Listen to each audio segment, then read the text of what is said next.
Welcome to spooky season.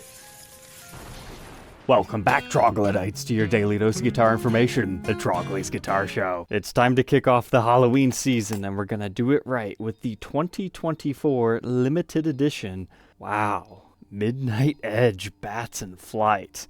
Alright, so this particular version of the Bats in Flight is actually a little bit different than we've seen in previous years, and its release date was actually delayed for seemingly unknown reason because these didn't launch until the first week of November in that year. So now the big question is, will we see more in the year 2025? Well, I'm recording this one way in advance, so I don't know at this point. If there are more bats, I'll be sure to document them. But let's do a little bit of history on the bats in case you've forgotten. This is a Guitar Center family of brands exclusive, and it first launched in the year 2018. They wanted to take the Gibson Doves in Flight model, which is a really high-end acoustic that has flying doves everywhere, an evolution on the original Dove design, but they wanted to take it, Halloweenify it, and put bats everywhere. So the first year offered this kind of Cobra Burst trans black-like finish to test the waters. They received enough attention for that. In 2019, they came back not only with that guitar again, in one of the most desirable dark purple finishes, but they also launched a Les Paul Custom. Both of those we've documented on the show. In 2020, they decided to follow it up with blood red offerings. Now this time we don't actually have the burst on the acoustic, and we lost some of the fancy abalone trim on the Les Paul Custom, but they're still very nice guitars. And then after 2020, this project went cold. So cold, in fact, that I thought bats were officially done. Because in my documentations of all these last year, I was not expecting there to be another launch. Especially just a few weeks after those videos aired. So late 2024, we saw the acoustic return in a new finish. Blue. How fascinating is that? The official title on the website was Midnight Edge. It makes sense. Sometimes things kind of appear blue at night as the sun starts to go down. I would have never thought blue and bats was gonna work as well as it did. It's certainly an unusual color, not what I normally associate Halloween-y stuff with, but hey, it honestly kinda works. It was surprisingly cool. But did we get a really cool blue Les Paul? Nope, they decided to make a slightly more budget-friendly version of the proper Bats in Flight as a J45. So we finally have an introduction of the Bats J45, and you can check it out in this episode where we compare these two sound-wise. The higher end model is constructed with maple back and sides and neck, and in acoustic guitar land, that changes the sounds exponentially. If you want a more traditional Gibson bassy sound, you go for the J45 Bats. If you kind of like the tinnier sound, you go for the high end. These were $8,500 brand new, and they sold out instantly because Guitar Center had little to no advertising for these things because they came out a little bit too late. The J45 was $4,500, so still expensive for a J45, about a $1,500 premium. But it might actually be a player's favorite because it actually has an LR bag system within it, so you can plug this in. The initial listing for the blue one also said it had an LR bag system, but yeah, surprise, surprise. It's just like all the other years. This is a dedicated acoustic model. You cannot plug it in stock from the factory. But here's something interesting. The original box tag, instead of being called Midnight Edge, it's officially titled Midnight Blue. You know, like that Lou Gramm song, which I think is just perfect because musical instrument blending in with the song, it makes sense to me. But that's not actually the color. That's just the description. The color's Blueberry Burst to Gibson. I don't know about you guys, but this is not Blueberry Burst. Blueberry has a little bit of purple over here, so honestly, I was a little bit worried opening this box. Maybe it wasn't going to be that Midnight Edge finish like the stock photos made it seem. But no, it is a blue into black, so have no fear. Although, we do not have any bursting on the edges. But I do like how light the blue color is. You can see all the quilting action that they've got going on the edges, as well as on your neck very clearly. And next, I was telling you how these were released late. This box tag shows us something different. So, ships from Gibson and Bozeman, Montana to the Guitar Center Musician's Friend warehouse. Their tag states they did their inspection and weight on 4/8 of 2024. A Guitar Center employee told me last year that these were meant to launch on Halloween Day. Something happened.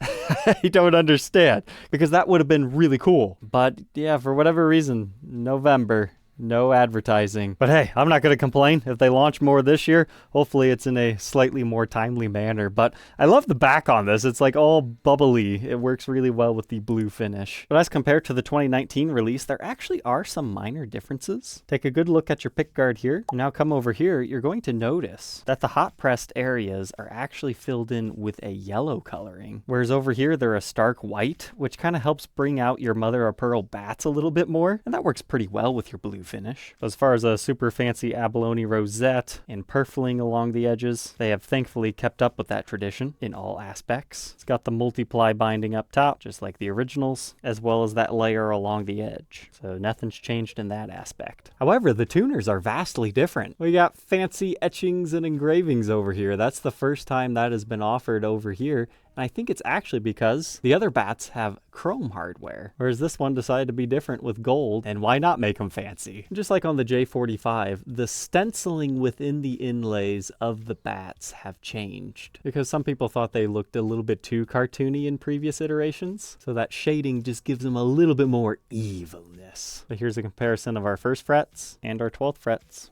As far as the backs, still bound with your fanciness there, heel cap, 5-piece maple necks, everything is technically the same back here. It's just from a display standpoint, the blue actually works really well. It helps you see all the niceness rather than hiding it behind all the gray. So you tell me, which one do you like better? The original iconic chase piece purple or our new blue? There's certainly elements that I like of each, but the original purple burst is just so gorgeous, and I think works better as the top. But as far as the new bats, I think I prefer them, as well as being able to see the beautiful wood on the back easier. The cases have also slightly changed. This is your kind of circa 2018 Gibson custom shop interior. The outside has a similar logo, whereas this one has a slightly more modern logo to it. But inside here is the exact same interior that they used on the Rumble in the Jungle BB King ES355 74 reissue, which I'm actually a big fan of. It's just a little bit softer than the previous iterations. As far as case candy, you get a Humidipack sample, our pre-pack checklist, dating it to September 26th of 2024, a polishing cloth with some goodies back here, including a Gibson app thing, pick holder, extra strap button if you want to sink it into the heel in your desired location, as well as a truss rod tool, a new front change combo lock instruction manual. I like that. At the time of recording, this is the first time I've seen this one. And of course, a half COA booklet, Reading Bats in Flight. My musician's friend rep said that they set out to make 10 of these, as well as 10 of the J45s. So if you own one, you're a lucky duck, especially on this. So to learn more about this particular one, let's go ahead and throw it on the workbench, take an individual look at its parts and specs, and then we'll get to a playing sample.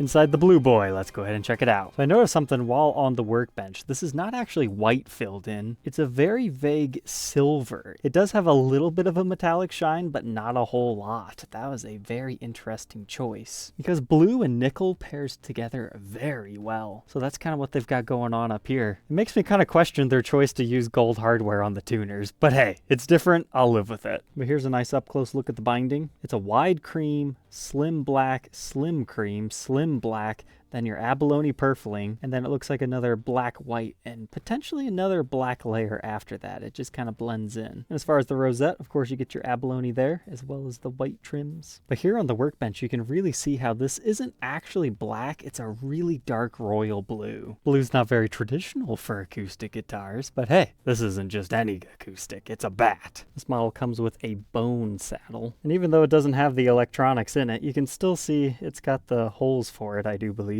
The bridge pins are made of tusk, T-U-S-Q, not real elephant tusk. As far as our bridge, it's the same one they use on the Doves in Flight model, except for we get fun little bats. And last time we talked about the Bat J45, somebody brought up a good point. Each of these inlays are probably handmade, so they'll all likely vary a little bit. However, I'll still stand by that. I bet they changed the parameters of how they think they should look to add more shading. But this is a 2-piece Sitka spruce top. Some spruces are really tight grained. This one almost looks like figured maple. It has a very tight flaming pattern to it. That's something you just kind of have to appreciate in person. So it's got a lot of nice color shifting going on. But let's go ahead and break out the boroscope to check out the inside. We'll start by looking in our sound hole. The style is Bats in Flight with our serial number, which dates it to 2024, the 253rd day of the year, production number 41, and is crafted by Gibson Custom Shop in the Bozeman, Montana plant. As far as the construction, we can actually see the bare maple sides here. We got some cool wood grain going on. But of course you can see your curved edges along here as well. Before we go down to the bottom where the strap button is sank into, they've got a little bit of a block there, and you've got pretty much more of the same stuff on the other side. But up here is actually the neck block joining into the guitar. You can see it's a pretty sizable chunk of wood right there. But now we can look along the top side here. That is where the bridge pins and strings go through to attach to your soundboard. Then we can check out the bracing along the top. It's hand scalloped X bracing, as they call it, because of the X formation right there. I found this kind of interesting. One of the bracings actually has a marking of dove / looks like HBB. So that's funny. Even though it's bats, it's still a dove in flight. And you can see some blue paint running off to the edge of our sound hole. So very unique construction here inside the beast. And hey, I just noticed something. That blue thing is actually like an anchoring dowel to help secure the strap button even more, because they hang these things upside down when they paint them. So sometimes what they use there makes the hole too large. Next up, the width of the body is about 4.8 inches. And I measure it to be 16 inches and 12 inches and roughly 19 3/4 this way.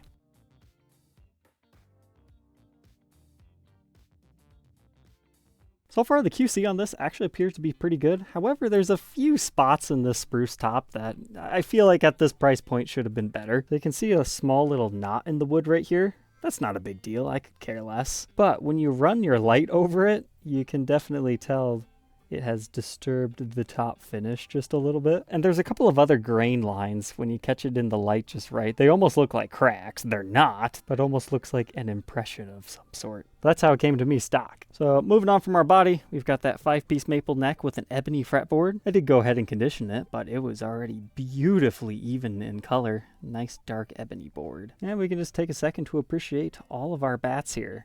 You will notice Gibson acoustics do not bother with the fret nibs. I kind of wish they would, especially on high-end models like this, because I love the fret nib when you have multiply binding like we have on this example, because it's a cream black cream layer, and then your curly Q down here, and then your frets run over top of that. But when you just have that one layer of cream running over your frets, that's when it's ultra fancy. But it's still pretty fancy because, again, you have that additional line running through your binding over here. The nut, just like the bridge pins, is made of the tusk material, but a pretty skinny nut width at 1.85 inches, just about 2 at the 10th. First fret neck depth, 0.85. That increases to 0.91 at the 10th. Here's a look at that neck profile at the first fret and the 12th fret. Just a nice rounded C. Now moving on to the face of the headstock. The extra darkness in the bats almost just makes it look like an outline from far away. It gives them kind of a three-dimensional figure to them. But the binding's definitely a bit more creamy up here. But I think that might just be the color of the binding rather than them antiquing the lacquer, because you can still see it's very clear over the Gibson logo. It would have been a really nice touch if they would have customized these tuner tips to also have bats on them. I only say that because it looks like you've got a phoenix or a firebird, something coming from a chalice on them, and that doesn't really fit our theme here. I will say I do like these because it kind of helps make fingerprints not as noticeable on your golden tuners, but I'll leave that up to you if you think they're too fancy. And as far as our truss rod cover, it is 2-ply.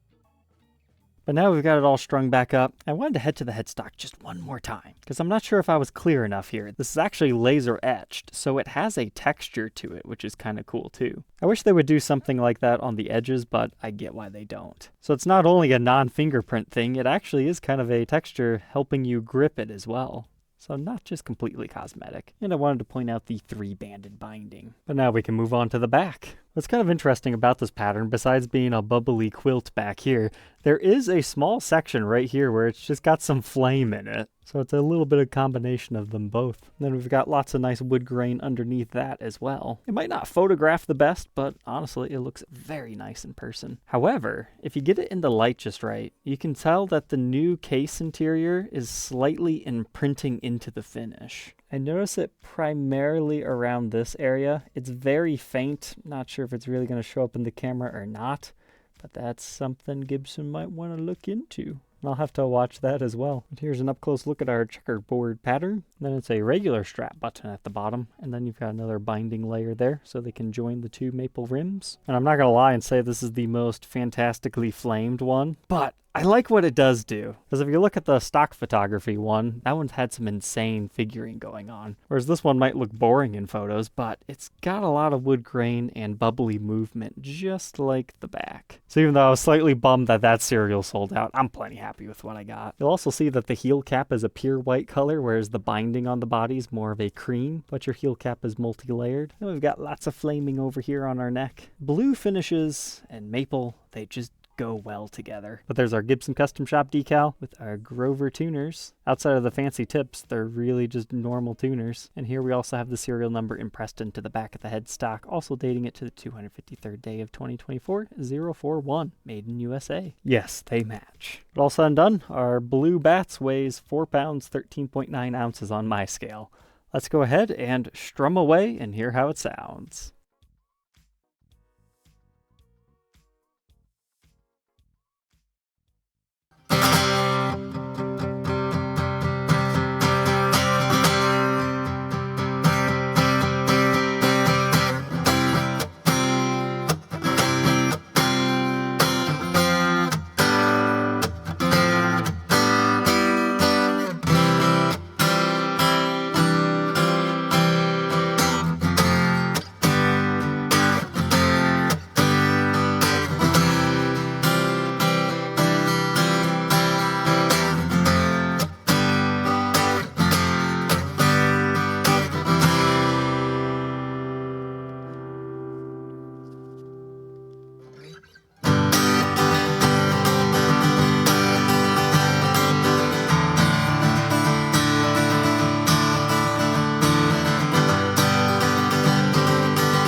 So there we go, the Midnight Edge Bats in Flight from the 2024 model year. What are my final thoughts? Honestly, I didn't really care for this acoustic all that much. It didn't really seem to have as much projection as some other Gibson acoustics I've had, but it does one thing very well. It's beautiful. It's dark and mysterious. There's one playability thing about this that I didn't like. The G string has like a sitar-like ring to it.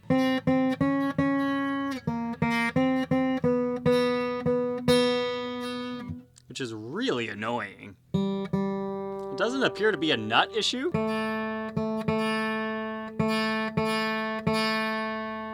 What's weird is it doesn't always happen.